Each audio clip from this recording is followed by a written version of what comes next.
Hello everyone. Today again I am before you.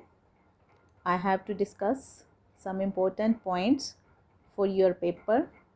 I hope कि आपने अच्छे से तैयारी कर ली होगी पेपर की।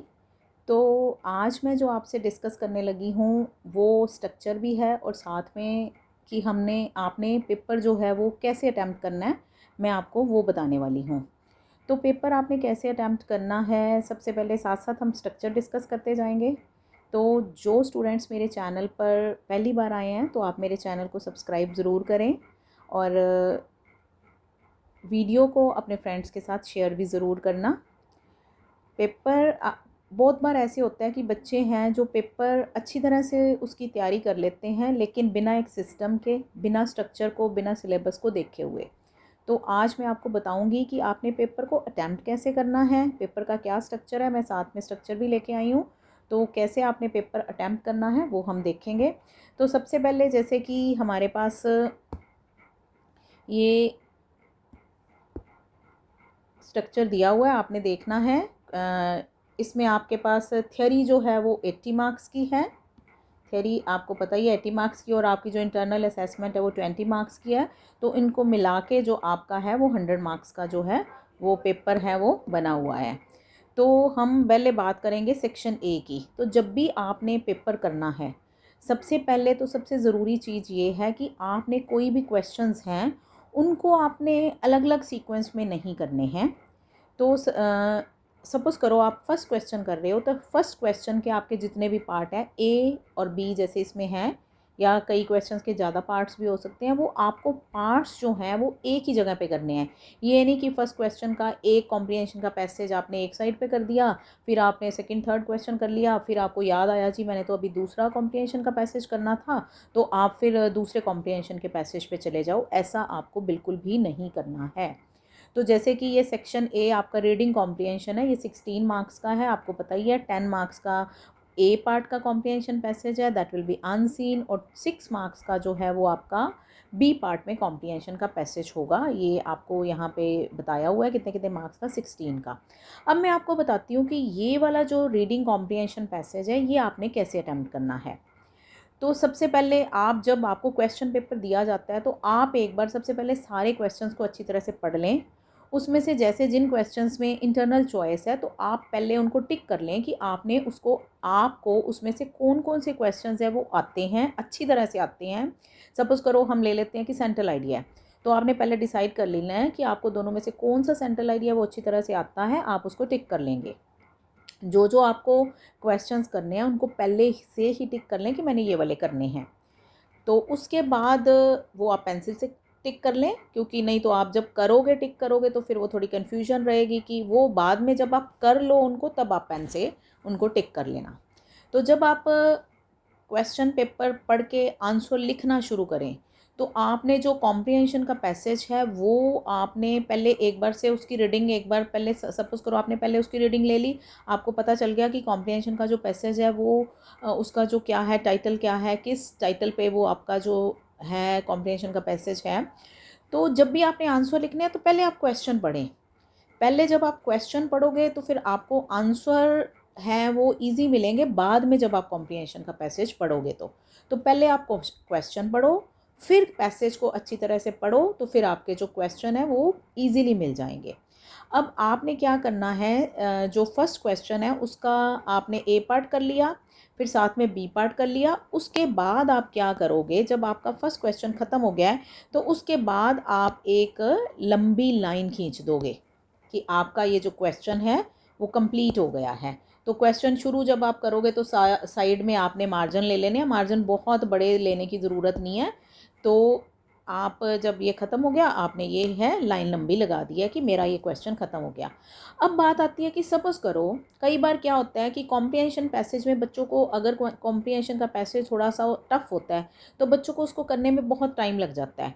तो उसमें क्या है, बच्चे थोड़ा सा पज़ल भी हो जाते हैं कि उनको ऐसे लगता है कि बड़ा जी ये तो टफ़ पेपर आ गया है, इतना तो पता नहीं मैं कर पाऊँगा या नहीं कर पाऊँगा। तो अगर आपको लगता है कि आपने कॉम्प्रिहेंशन का पैसेज पहले अटैम्प्ट नहीं करना है तो आप क्या करो, 2 पेजेस छोड़ दो। पहले से ही पेजेस दो पेजेस छोड़ के आप नेक्स्ट क्वेश्चन पे मूव कर सकते हो, बाद में भी आप इसको अटैम्प्ट कर सकते हो। और अगर आप इस क्वेश्चन को पहले कर रहे हो तो आप टाइम मैनेजमेंट ज़रूर करनी है।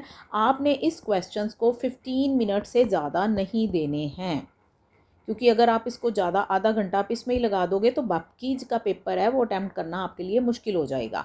तो this is up to you only कि आपको पहले ये कॉम्प्रिहेंशन का पैसेज के दोनों क्वेश्चन अटैम्प्ट करने हैं या नहीं करने हैं, ये आप पे डिपेंड करता है। उसके बाद हम आगे बात करते हैं आपके सेकेंड क्वेश्चन की। तो जो आपका सेकेंड क्वेश्चन है वो सेकेंड क्वेश्चन आपका है राइटिंग स्किल। ये आपका सेक्शन बी जो है वो शुरू हो गया है। तो ये आपका राइटिंग स्किल्स में ग्रामर है, राइटिंग स्किल्स है, ग्रामर है, ट्रांसलेशन है। ये आपकी 27 मार्क्स की है। तो सबसे पहले जो आपका क्वेश्चन नंबर 2 है, अब एक बात और ध्यान दो कि सपोज़ करो आपका कॉम्प्रिहेंशन का पैसेज पेज जो 2 है आपका पूरा कंप्लीट नहीं हुआ है, उसमें 2-3 लाइनें बची हुई हैं, तो आप सेकंड क्वेश्चन नीचे से नहीं शुरू करोगे, आप पेज नंबर 3 पे चले जाओ। आपका जो सेकंड क्वेश्चन है वो आप वहाँ से शुरू करो। कोई भी क्वेश्चन आप कोशिश करो कि नीचे से मत शुरू करो। आपकी अगर 1 या 2 लाइन्स बची हैं तो नेक्स्ट क्वेश्चन नेक्स्ट पेज पे करो, उसको नेक्स्ट पेज पे शुरू करो। उसके बाद जो आपका सेकंड क्वेश्चन है वो प्रेसी का है। अब सेकंड क्वेश्चन आपने प्रेसी का करना है। ये आपने क्या करना है, आपको प्रेसी का जो पैसेज दिया होगा उसको आपने नहीं लिखना है, आपको सिर्फ ऊपर लिखना है क्वेश्चन नंबर 2। क्वेश्चंस के नंबर ज़रूर डालने हैं, ये ज़रूर ध्यान रखना। और हाँ, कॉम्प्रिहेंशन पैसेज के आपने क्वेश्चन लिखने हैं या नहीं लिखने वो आपकी मर्ज़ी है।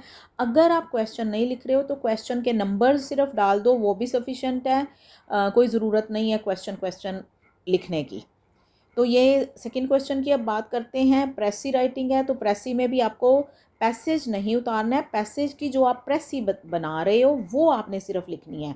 अब मैं यहाँ पे वीक स्टूडेंट्स की भी बात करूँगी। ये वाला जो क्वेश्चन है आपका प्रेसी राइटिंग का, ये प्रेसी है, इसको प्रेसिस नहीं बोलना है। बहुत सारे बच्चे इसको प्रेसिस बोलते हैं, दिस इज़ प्रेसिस। ये वही है जो पंजाबी में आप करते हो संक्षेप रचना, हिंदी में संक्षेप रचना करते हो। तो ये वही है कि आपने पैसेज पढ़ना है और उसका संक्षेप लिखना है, उसको संक्षेप में लिखना है। उसको पंजाबी में हम कहते हैं संक्षेप रचना। तो उसको आपने संक्षेप में लिखना है। संक्षेप में लिखने का मतलब ये है कि जो आपने पढ़ा उसको आपने छोटा करके उसका जिस्ट, उसका सार लिखना है पैसेज का। तो जो बच्चे जिनको नहीं भी ये क्वेश्चन करना आता, कोई भी ये क्वेश्चन बच्चा अनअटेम्प्टेड नहीं छोड़ेगा, क्योंकि इसमें आपको सिर्फ और सिर्फ पैसेज में से ही लिखना है। बस इतना ध्यान रखना है कि जो अनवांटेड लाइंस हैं, यानी कि कोई एग्जांपल्स दिए हुए हैं ऑथर ने, कोई जैसे जिसने भी वो पैसेज लिखा है उसने कोई एग्जांपल दिए हैं, जैसे कहो कि मैं morning walk is a very good exercise, मैं ऐसे करता था, मेरा फ्रेंड ऐसे करता था, हम जाते तो एग्जाम्पल्स को छोड़ के आपको जो रिपीटेड लाइंस लगती हैं उनको छोड़ के कुछ लाइनें आगे से, कुछ लाइनें बीच में से, कुछ लाइनें एंड में से लेके आप उसको प्रेसी को बना सकते हो। ये क्वेश्चन आपने किसी भी हालत में अनअटेम्प्टेड नहीं छोड़ना है, क्योंकि ये 4 मार्क्स का क्वेश्चन है और इसका आपने टाइटल भी लिखना है। कई बार क्वेश्चन का टाइटल पूछ लिया जाता है, क्वेश्चन में प्रेसी का टाइटल, कई बार नहीं भी पूछते तो भी टाइटल, या इसको हेडिंग भी बोलते हैं, हेडिंग भी वो कह सकते हैं, तो भी आपने उसका हेडिंग या टाइटल जो है लिखना है। मोस्टली क्या होता है, एंड में आके आपको पता चल जाता है कि जो प्रेसी का हेडिंग या टाइटल है वो क्या है। तो 1 मार्क का जो आपका हेडिंग या टाइटल होगा, उसके बाद जो 4 में से 3 मार्क्स जो हैं वो आपके, आप जो प्रेसी बनाते हो उसके रहेंगे। तो इसलिए ये चाहे वो पूछे चाहे ना पूछे, आपने उसका टाइटल ज़रूर लिख देना है। उसके बाद हम तो अब ये आपका सेकंड क्वेश्चन ख़त्म हो गया। जब भी आपका ये सेकंड क्वेश्चन ख़त्म होगा, आपने उसकी प्रेसी पहले ऊपर प्रेसी बना ली, यहाँ पे सपोज़ करो आपने प्रेसी बना ली, आपका क्वेश्चन जब ख़त्म हो गया तो फिर आपने एक लॉन्ग लाइन मार देनी है। ये आपके जो क्वेश्चन आप आंसर शीट में इंस्ट्रक्शंस दी हुई हैं उसमें भी ये इंस्ट्रक्शन दी हुई है कि जहाँ पे भी आपका क्वेश्चन पूरा ख़त्म होता है वहाँ आपने एक लंबी लाइन लगानी है, ताकि पता चल जाए कि ये जो आपका क्वेश्चन है ख़त्म हो गया है। उसके बाद हम बात करते हैं जो आपका थर्ड क्वेश्चन है वो है लेटर राइटिंग का। अब जो लेटर राइटिंग है ये आपकी ऑफिशियल, बिजनेस या टू द एडिटर एप्लीकेशंस, 4 आपकी टाइप्स हैं। Official letter, business letter, to the editor या एप्लीकेशंस। इसमें से आपको 2 आने वाली हैं यहाँ पे 2 आएंगी और 2 मतलब इन सारी टाइप्स में से 2 टाइप्स की आपको आएंगी और 1 टाइप यानी कि दोनों में से आपको एक अटैम्प्ट करनी होगी। एक ही लेटर आपको या एप्लीकेशन है आपको अटैम्प्ट करनी होगी। अब मैं बात करती हूँ वीक बच्चों की। जिन बच्चों को कई बार क्या है, बच्चों को लेटर आपने पढ़ी आपको नहीं आती है, तो आप अगर उसका फॉर्मेट लिख देते हो और बीच में बॉडी की 1-2 लाइनें जो मतलब अपनी थोड़ा सा अपना आईक्यू यूज़ करके 2-4 लाइनें भी लिख देते हो, फिर भी आपको नंबर मिल जाते हैं। क्योंकि अब जैसे मैं लेटर राइटिंग की बात करूँ, आपको आता है कि सपोज़ यू आर, उसमें आया कि सपोज़ यू आर आई से अर्जुन, आपका नाम अर्जुन है, यू लिव एट, ऐसे आपको लेटर दी हुई है, यू लिव एट, यहाँ पे आपका एड्रेस दिया हुआ है कि आप यहाँ पे रहते हो। अब सबसे पहले आपने क्या करना है, लिव एट, एट तो लिव के साथ प्रपोजिशन है, एट के बाद जो आपका एड्रेस है वो दिया हुआ है। आपने यहाँ पे सबसे पहले, चाहे वो आपकी लेटर है चाहे एप्लीकेशन है, तो आपने क्या करना है, सबसे पहले अपना एड्रेस लिखना है। सपोज़ करो आपका एड्रेस दिया हुआ है 15 मॉडल टाउन, है ना, ये आपका एड्रेस है। उसके बाद आपको दिया हुआ है, आप जो भी सिटी का नाम आपको दिया है, हम मान लेते हैं कि आपको सिटी का नाम अबोहर दिया हुआ है, ठीक है। तो this is 15 model town Abohar. उसके बाद आपने डेट लिखनी है।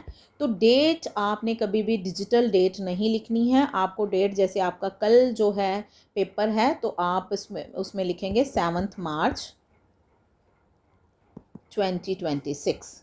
डेट लिखने के बाद आप एक लाइन छोड़ोगे, और अगर आपकी लेटर है तो आपने यहाँ पे सैल्यूटेशन लिखना है, जैसे जिसको भी आप लेटर लिख रहे हो, जैसे अपने भाई को लिख रहे हो डियर समीर, है ना, भाई को लिख रहे हो, जो भी आप लेटर लिख रहे हो। अगर आपकी जो लेटर है सिंपल लेटर है, यानी कि कोई पर्सनल लेटर आपकी है, तो आप उसमें लिख सकते हो कि I am quite fine over here, यानी कि इनफॉर्मल लेटर है, फॉर्मल नहीं है।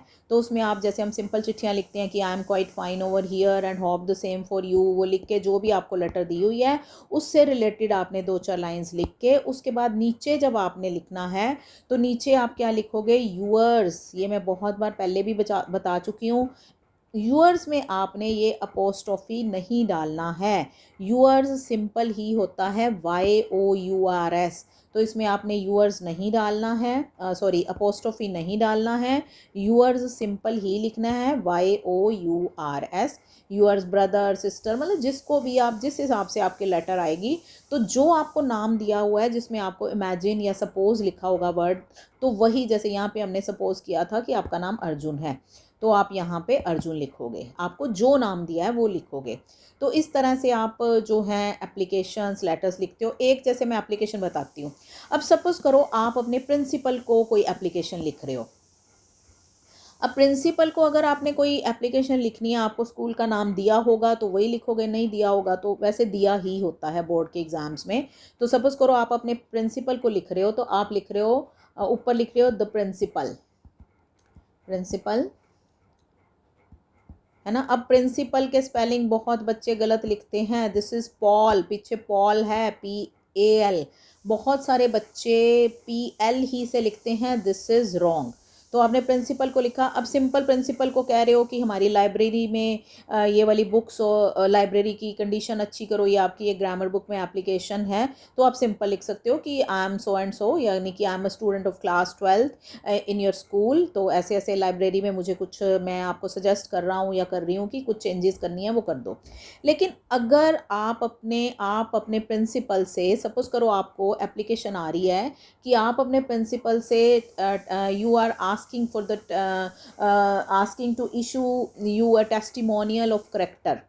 तो टेस्टिमोनियल ऑफ करेक्टर मतलब आपने प्रिंसिपल से करेक्टर सर्टिफिकेट मांगना है। अब आप तो अब पास आउट हो गए हो, आप मान लो +2 करके चले गए, आप आगे एडमिशन ले रहे हो, अपनी ग्रेजुएशन में एडमिशन ले रहे हो, तो उसके लिए आपको करेक्टर सर्टिफिकेट चाहिए। तो फिर आप सबसे पहले आप ऊपर अपना एड्रेस लिखोगे, क्योंकि हमें कैसे पता चलेगा, या ये कह लो कि आपके प्रिंसिपल को कैसे पता चलेगा कि आपका जो करेक्टर सर्टिफिकेट है वो कौन से एड्रेस पे डिलीवर करना है। तो आप सबसे पहले लिखोगे अपना एड्रेस, जो भी आपको एड्रेस दिया हुआ है, नहीं दिया हुआ तो अपने पास से एग्जामिनेशन हॉल, सिटी, डेट वगैरह डाल के, उसके बाद यहाँ पे लिखोगे द प्रिंसिपल, यानी कि अपना एड्रेस लिखने के बाद प्रिंसिपल, फिर यहाँ पे आपका आ जाएगा स्कूल का नाम, फिर यहाँ पे आ जाएगा सिटी का नाम जो आपको दिया हुआ है, फिर यहाँ पे लिखोगे सब्जेक्ट। अब सब्जेक्ट आपका क्या है कि you want a testimonial of character and ability, यहाँ पे आ गया। उसके बाद लिखोगे, यहाँ पे डियर सर नहीं लिखोगे, आप लिखोगे रिस्पेक्टेड सर, अपने प्रिंसिपल से मांग रहे हो। रिस्पेक्टेड सर जो भी है कि I am a student of class this and this, I need a testimonial of, मतलब I want to take admission, मुझे मतलब उसमें सारा लिख के कि मुझे एडमिशन लेना है, थोड़ा सा जो भी आपने लिखना है, मुझे उसके लिए ये करेक्टर सर्टिफिकेट चाहिए। करेक्टर सर्टिफिकेट नहीं लिखोगे, वही जो आपको क्वेश्चन में आया है कि आई need a testimonial of character and ability, kindly issue me the same, मुझे ये दो एंड ओब्लाइज, और ओब्लाइज करो। ये बिल्कुल सिंपल सी मतलब बिल्कुल वर्डिंग है। लिख के फिर नीचे क्या लिखोगे, जैसे कि मैं आपको पहले ही बता चुकी हूँ, तो नीचे आपने क्या लिखना है, यूअर्स ओबीडियंटली, फिर अपना नेम क्लास रोल नंबर फिर से लिख दो। अब मैं ज़्यादा डिटेल में नहीं जाऊंगी, नहीं तो बहुत बड़ी वीडियो बन जाएगी। तो इस तरह से जो वीक बच्चे भी हैं, अगर आपको नहीं भी समझ आए लेटर क्या है, आप उसका फॉर्मेट लिख के ऊपर नीचे डेट डालोगे, हर चीज़ के नंबर हैं, तो आप इसमें से 6 में से 2 या 2.5 मार्क्स ऐसे भी ले सकते हो।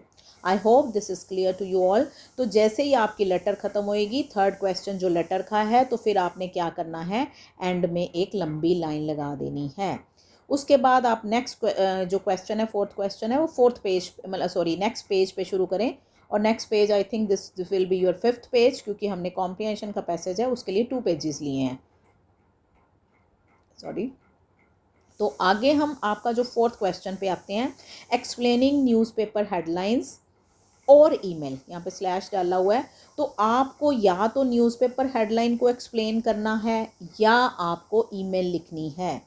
अब न्यूज़पेपर हेडलाइन कई बच्चों को तो बहुत इजीली समझ आ जाता है कि हेडलाइन क्या है, उससे वो न्यूज़ बना लेते हैं। लेकिन बहुत जो थोड़े से वीक बच्चे होते हैं, मैं कहूँ तो उनके लिए मेरे हिसाब से ईमेल राइटिंग करना ज़्यादा इजी होगा। तो उसके लिए मैं आपको फॉर्मेट बता देती हूँ कि ईमेल आपको कैसे लिखनी है। तो ईमेल लिखने के लिए सबसे पहले तो आप एक बॉक्स बनाओगे, आपने एक बॉक्स बना लेना है ईमेल लिखने के लिए, बॉक्स बना लिया। अब उसमें लिखोगे टू, अब जिसको भी आप ईमेल लिख रहे हो उसका एड्रेस, फिर फ्रॉम, फ्रॉम आपका खुद का एड्रेस, फिर आप यहाँ पे, अब कई टीचर्स हैं डेट एंड टाइम लिखवा देते हैं, कई नहीं लिखवाते, आप डेट एंड टाइम भी लिख लो।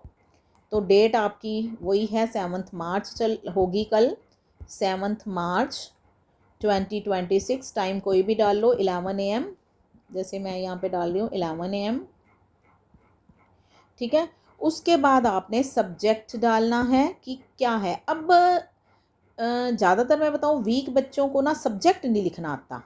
अब मैं एक ईमेल सिर्फ एक कहूँगी कि सपोज़ करो कि एक आपके इसमें ईमेल है कि आपके फ्रेंड का बर्थडे था, तो आप अपने फ्रेंड के बर्थडे पे नहीं जा सके हो, तो उसके लिए आपने उसको अपोलोजाइज़ करना है कि आप उसके बर्थडे पे नहीं आ सके। तो अब आपका सब्जेक्ट में सिर्फ़ और सिर्फ आप अगर अपोलॉजी लिख देते हो तो भी चलेगा। अगर आपने कॉन्ग्रेचुलेट करना है तो आप लिख सकते हो कॉन्ग्रेचुलेशंस, कॉन्ग्रेचुलेशन। अगर आपने इनवाइट करना है तो आप लिख सकते हो इनविटेशन। किस पे इनवाइट करना है, जैसे इसमें है कि आपके पेरेंट्स की 25th एनिवर्सरी है या आपके सिंपल एनिवर्सरी है, तो इनविटेशन ऑन वेडिंग एनिवर्सरी, है ना। इस टाइप से आप बहुत ही छोटे थोड़े वर्ड्स में आप अपना सब्जेक्ट लिख के, उसके बाद जैसे आपकी लेटर होती है, डियर जिसको भी लिख रहे हो लिख के नीचे आपने अपने साइन कर देने हैं। तो ये पूरा एक बॉक्स में आना चाहिए आपका ईमेल राइटिंग। अब मैं बात करती हूँ एड्रेस की। अब मैंने बहुत बार, जैसे हम पेपर चेक करते हैं, हमारे पास मार्क होने के लिए हमारा ड्यूटी लगती है सेंटर्स में पेपर मार्क करने के लिए, तो बहुत सारे बच्चे होते हैं वहाँ पे जैसे दिया हुआ है कि सपोज यू आर रेखा, आपका नाम रेखा है, अपनी सिस्टर मीरा को आप लेटर लिखो। तो बच्चे क्या करते हैं, अब आप रेखा हो तो ये ध्यान रखो, जब आपको कहा है कि सपोज यू आर दिस, तो आप रेखा हो तो रेखा फ्रॉम में आएगा, rekha@gmail.com, ये आपका फ्रॉम वाला एड्रेस है। जिसको लिख रहे हो वो आएगा to meera@gmail.com। अब सपोज़ करो जो वीक बच्चे हैं उनको नहीं समझ आ रहा कि क्या टू में क्या लिखना है, फ्रॉम में क्या लिखना है, तो उनके लिए फिर मैं आपको बताती हूँ कि आप एक कॉमन जो है ईमेल एड्रेस है वो चूज़ कर लो जो आपने सब में लिखना है। अब आप क्या कर सकते हो कि टू में लिख सकते हो, टू जैसे आपने लिखा 2abc@gmail.com। फ्रॉम में आप लिख दो DEF या कोई भी लेटर्स DEF@gmail.com। अभी बहुत सारे बच्चे कई बार ये पूछते हैं कि ये कैपिटल लिखना है या स्मॉल लिखना है, तो ये केस सेंसिटिव नहीं है। ईमेल एड्रेस होता है वो केस सेंसिटिव नहीं है। आप स्मॉल लेटर्स में लिखो, कैपिटल्स में लिखो, उससे कोई फ़र्क नहीं पड़ता है। आप जब मेल करते हो तो उससे हमें मतलब हमें उससे नहीं फ़र्क पड़ता है, आप कहीं भी लिख सकते हो। तो बाकी जैसे मैंने आपको बताया है, तो ये ईमेल राइटिंग आप बहुत आसानी से कर सकते हो जिस टॉपिक पे भी है। आप अपने पास से भी कुछ लिख सकते हो, अगर वो इनफॉर्मल है तो बड़े आराम से आप 2-4 लाइनें बना के आप लिख सकते हो। लेटर मतलब ये भी एक तरह की लेटर ही है, लेटर ही लिखनी है। इसको बहुत ज़्यादा बड़ा करने की ज़रूरत नहीं होती, क्योंकि जो हमारी ईमेल राइटिंग है उसके ये देखो ये सिर्फ हमारे पास 3 मार्क्स की है। 3 मार्क्स में भी आपको बॉडी के 2 पार्ट मिलने वाले हैं और ऊपर जो आपका एड्रेस है 1 मार्क उसका है और नीचे वाले के बॉडी के 2 मार्क्स हैं। तो इसलिए इसको बहुत ज़्यादा बड़ा करने की ज़रूरत नहीं है। और बड़ा अगर आप करते हो, नो डाउट आप बड़ा कर सकते हो, लेकिन यू मेक श्योर कि you don't make any mistake in that. अगर आप बड़ा लिख रहे हो और उस चक्कर में गलतियां कर रहे हो तो that will be of no use. उससे बेटर है कि आप उसको छोटा लिखो और गलतियां कम करो और कटिंग कम करने की कोशिश करो। कटिंग जो है अगर आप ज़्यादा कटिंग करते हो तो वो फिर जो है पेपर अच्छा नहीं लगता है। तो ये आपका जब ईमेल राइटिंग का क्वेश्चन कंप्लीट हो जाएगा, अगेन वैसे ही आपने एक नीचे लंबी लाइन मार देनी है। अब आपका फिर आप नेक्स्ट पेज पे मूव कर जाओ। नेक्स्ट पेज जो नेक्स्ट क्वेश्चन है आप अगले 6 पेज पे करोगे, क्योंकि आपने मैंने जैसे पहले बताया कॉम्प्रिहेंशन के लिए आप 2 पेजेस ले चुके हो। तो ट्रांसलेशन में अब आप जा रहे हो, translation from English to Punjabi और हिंदी, और एक क्या है पंजाबी और हिंदी टू इंग्लिश। मतलब आपने अपनी वर्नाकुलर लैंग्वेज में, चाहे आप इंग्लिश से हिंदी या पंजाबी में लिखो या पंजाबी या हिंदी आपको दी हुई दोनों लैंग्वेजेस में पेपर, तो आपने उसको इंग्लिश में लिखना है। ये आपकी ग्रामर बुक में से ही आएंगी। तो दिस इज़ बेटर कि आप ग्रामर बुक की ट्रांसलेशन को अच्छी तरह से पढ़ें। टेंसेस आपने किए ही होंगे। अगर आपको टेंसेस में कोई दिक्कत आती है, थोड़ा आपने टेंसेस की रिवीजन करनी है, तो मेरी यूट्यूब पे टेंसेस की सारी वीडियोस पड़ी हैं, you can go through them. तो ये आपने जो लास्ट चैप्टर है आपका इम्पेरेटिव सेंटेंसेस का, इम्पेरेटिव सेंटेंसेस आर दो sentences which don't have any subject in them. जैसे कोई ऑर्डर है, रिक्वेस्ट है, सुजेशन है, जैसे कि trust in God, do the right, है ना। इस टाइप से आपके जो लास्ट वाला है वो ज़रूर पढ़ना। मैक्सिमम चांसेस होते हैं जिसमें कि ये 4 में से 1, मतलब 1 जो सेंटेंस होगा ट्रांसलेशन का, चारों में से एक उसमें से अक्सर आता है। मतलब ऐसा कोई क्राइटेरिया नहीं दिया हुआ कि उसमें आएगा, लेकिन बहुत बार ऐसा होता है कि उसमें से आता है। तो वो लास्ट जो है चैप्टर जो है इम्पेरेटिव सेंटेंसेस का, वो आप ज़रूर से ज़रूर पढ़ लें। और अगर आपको कुछ नहीं समझ आता है तो जो मेरे स्कूल के बच्चे हैं दे कैन कॉल मी, वो मुझे पूछ सकते हैं। बाकी के बच्चे अपने टीचर्स से कंसल्ट कर सकते हैं, अभी भी आपके पास टाइम है। Teacher is always there for you. और आज का दिन तो हम आपके लिए हैं ही कि आपको कोई भी प्रॉब्लम आती है, बहुत सारे बच्चे मुझे फ़ोन्स भी कर रहे हैं, उनको कोई प्रॉब्लम आ रही है, तो any time you can call your teachers. उसके बाद हम 6th क्वेश्चन की बात करते हैं। Let's move to 6th question. तो 6th क्वेश्चन आपका ग्रामर का है। तो इसमें आपके पहले सुन लो कि क्या क्या आना है, अच्छी तरह से समझ लो। ग्रामर में आपके पास जो डिटर्मिनर्स हैं वो आपके 3 मार्क्स के हैं। अब डिटर्मिनर वाला चैप्टर भी मैंने इसकी वीडियो अपलोड करी हुई है यूट्यूब पे। डिटर्मिनर आपको समझने में टाइम कम लगेगा, लेकिन 3 मार्क्स बहुत होते हैं, तो इसकी अच्छी तरह से प्रैक्टिस करना। आप टेक्सचुअल एक्सरसाइजेज की भी प्रैक्टिस करो और ग्रामर बुक वाली एक्सरसाइजेज की भी प्रैक्टिस करो। अभी आप कर चुके होंगे, लेकिन उसको फिर आप एक बार से गो थ्रू हो सकते हो। उसके बाद यूज़ ऑफ नॉन फाइनाइट्स आपका है, ये आपका 2 मार्क्स का है। उसके बाद अब मैं इसको समझा नहीं सकती हूँ यहाँ पे मैं, क्योंकि सिर्फ आपको पेपर अटैम्प्ट करना बता रही हूँ। उसके बाद ट्रांसफॉर्मेशन ऑफ सेंटेंसेस है, ये आपकी फिर से 2 मार्क्स की है। वॉइस ये आ गया 2 मार्क। वॉइस जो है वो भी आपके 2 मार्क्स के हैं। और नरेशन आपका 1 मार्क का। 3 to 5, 7, 9 और 10 मार्क्स की आपकी ग्रामर है।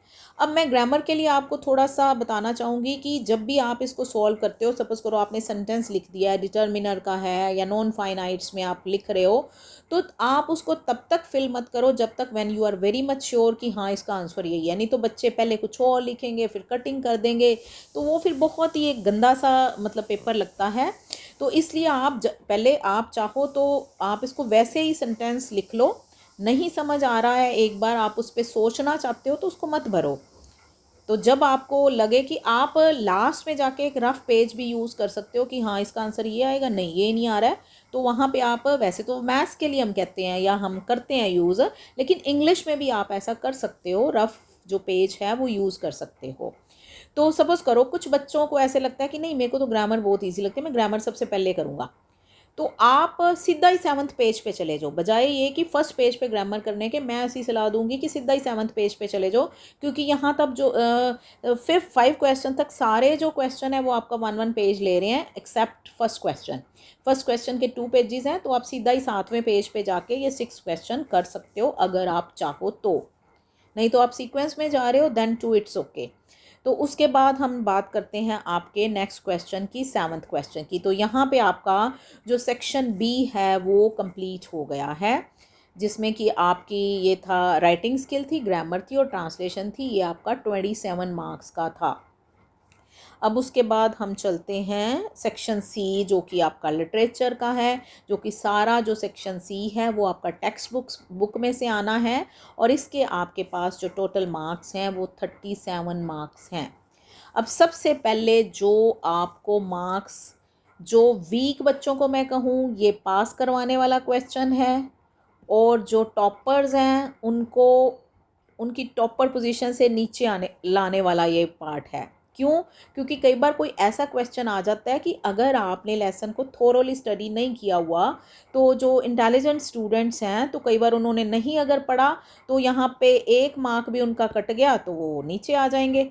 तो इसलिए इसके लिए ज़रूरी है कि आपको सारे लेसन की जो स्टोरीज़ हैं अच्छी तरह से पता हो, थोरोली आपने लेसन पढ़ा हो, और स्पेशली इंट्रोडक्शन वाले पार्ट में से। उसके लिए भी मैंने वीडियो बनाई हुई है, इंट्रोडक्शन वाला पार्ट ज़रूर पढ़ के जाइए। उसमें से जो भी क्वेश्चन बनते हैं मैंने वीडियो बनाई हुई है, आप मेरे चैनल पे वो वीडियो देख सकते हो कि आपके जो इंट्रोडक्शन पार्ट में कौन कौन से क्वेश्चन आ सकते हैं। तो ये बहुत ही मार्क्स गेनिंग पार्ट है, और इसमें आपको ज़्यादा लिखना भी नहीं पड़ेगा। दिस विल बी लाइक आपको वन वर्ड का आंसर भी हो सकता है और 1 सेंटेंस का भी, इससे ज़्यादा नहीं है। तो इसमें से जो आपके जो 5 क्वेश्चंस हैं, आपको पता ही आपके 2 सेक्शंस हैं, सेक्शन ए और सी। तो 5 क्वेश्चंस जो हैं वो आपके सेक्शन ए में से आने हैं, और 5 क्वेश्चंस जो हैं वो आपके सेक्शन सी में से आने हैं। तो ये मोस्ट ऑफ द टाइम की ऐसा ही रहता है कि इसमें से हर लेसन में से एक क्वेश्चन कवर होगा।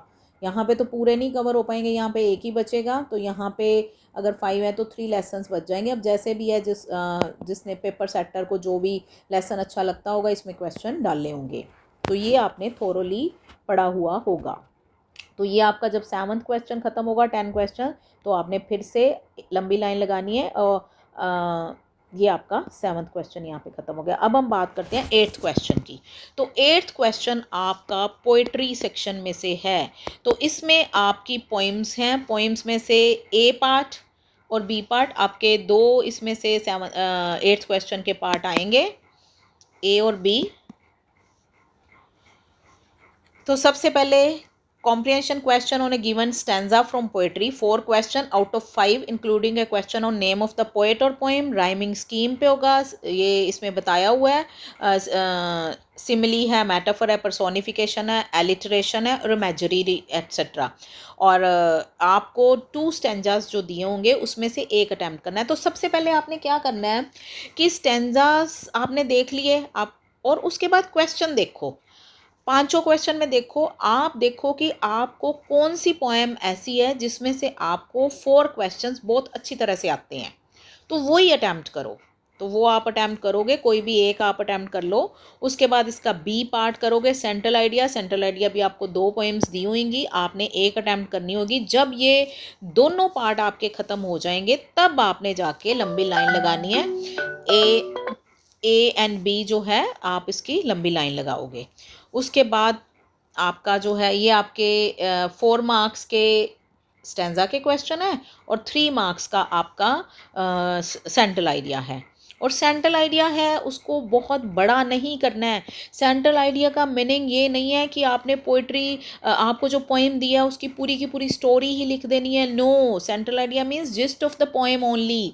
और इतना बड़ा उसको पोएम की पूरी कहानी नहीं आपको बतानी है इसमें, ये ध्यान रखना और गलतियाँ कम करो।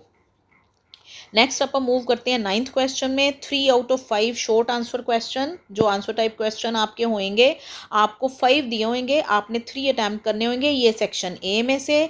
उसके बाद 3 दिए, पहले यहाँ पे आपका रहेगा, आपको 3 क्वेश्चन करने होंगे आउट ऑफ 5 क्वेश्चन दिए होंगे। क्वेश्चंस को अच्छे से पढ़ लेने हैं, जो आपको 3 क्वेश्चन लगे कि मुझे अच्छी तरह से आते हैं वही करने हैं। और इधर आपको 2 करने होंगे सेक्शन सी में से, ये सेक्शन ए की बात है। सेक्शन सी में से आपको 2 करने होंगे 3 में से। तो ये आप जो आपको क्वेश्चन अच्छी तरह से आते हो वो आप कर लेंगे। फिर ये आप 10th क्वेश्चन है, 9th और 10th, 9th ख़त्म करोगे लंबी लाइन, 10th ख़त्म करोगे लंबी लाइन। उसके बाद आपका 11th और 12th लॉन्ग आंसर टाइप, ये लास्ट क्वेश्चंस हैं, जो कि ये सेक्शन ए में से हमारा है और ये सेक्शन सी में से। इसमें से क्या होगा, ये जो क्वेश्चन होंगे आपके थीम पे हो सकते हैं, इंसिडेंट पे हो सकते हैं, कंटेंट, करेक्टर, कहीं से भी क्वेश्चन आ सकते हैं। 2 क्वेश्चन आएंगे विद इन टर्न, मतलब आपको 2 क्वेश्चन दिए होंगे, आपने से 1 अटैम्प्ट करना होगा। और जो आपको अच्छी तरह से, आपको सपोज करो करेक्टर स्केच आता है, जो भी अच्छी तरह से आपको आता होगा, जैसे जॉन फिलिप सूजा का है करेक्टर स्केच, वो इंपॉर्टेंट है वैसे करेक्टर स्केच, तो आप वो कर सकते हो। मतलब जो भी आपको दिए होंगे, जो आपको अच्छी तरह से आता होगा वो आपने करेक्टर स्केच कर देना है। जैसे ये इसमें से सी सेक्शन की अगर आप बात करते हैं, तो इसमें जैसे वैसे तो जो आपका लेसन है भोली वाला जो लेसन है, उसमें से भोली का करेक्टर स्केच है वो बहुत इंपॉर्टेंट है। लेकिन एक बार क्या हुआ था, भोली के टीचर का करेक्टर स्केच आ गया था, तो इसलिए हम इम्पोर्टेंट या अनइम्पोर्टेंट की बात नहीं कर सकते हैं। This is up to the paper setter only कि उसको कौन सा पसंद आता है। तो इसमें हसन का करेक्टर स्केच है वो इम्पोर्टेंट है, जैसे कि आप जॉन फिलिप सूजा का मार्च किंग में से कर सकते हो। इधर आप हेलन केलर का करेक्टर स्केच कर सकते हो। और अगर इधर वाले सेक्शन में से आप लेते हो तो भोली का करेक्टर स्केच इंपॉर्टेंट है।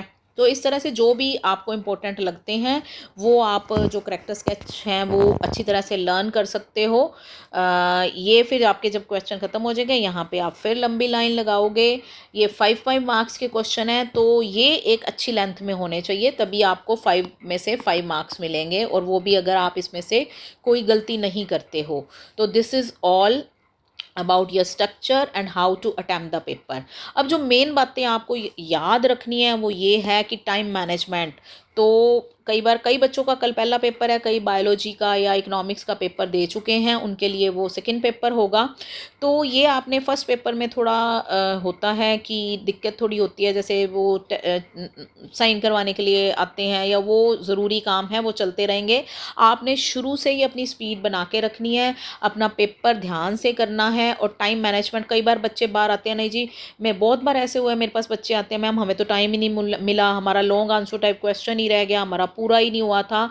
तो ये आपने इधर उधर देखे बिना जो अपना पेपर है, टाइम का ज़रूर ध्यान रखना है। आप रिस्ट वॉच ज़रूर पहन के जाएं। तो ज़्यादा टाइम नहीं देना है आपने किसी भी क्वेश्चन को, जितना आपके पास टाइम बचे जिस हिसाब से हो, जैसे लॉन्ग आंसर टाइप क्वेश्चन है जितना टाइम बचे उस हिसाब को। और कई बच्चे मैंने देखा है लॉन्ग आंसर टाइप क्वेश्चन में ना क्वेश्चन लिख देंगे, करेक्टर स्केच सपोज करो लिख रहे हैं, और उसका एंड ही नहीं करेंगे कि वो करेक्टर है उसने एंड में क्या किया स्टोरी में। तो there should be an end ज़रूर आपको लिखना है।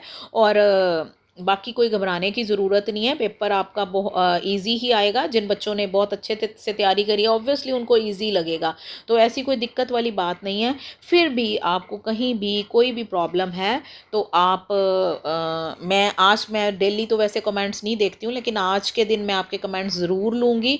तो आप मेरे को कमेंट कर सकते हैं, और मेरे स्कूल के बच्चे हैं वो मुझे कंटैक्ट भी कर सकते हैं। Thank you so much, all the best for your exam tomorrow. May you all come up with flying colours. तो हम टीचर्स की जो हैं, सारे टीचर्स हैं, उनकी दुआएं आपके साथ हैं। Thank you so much.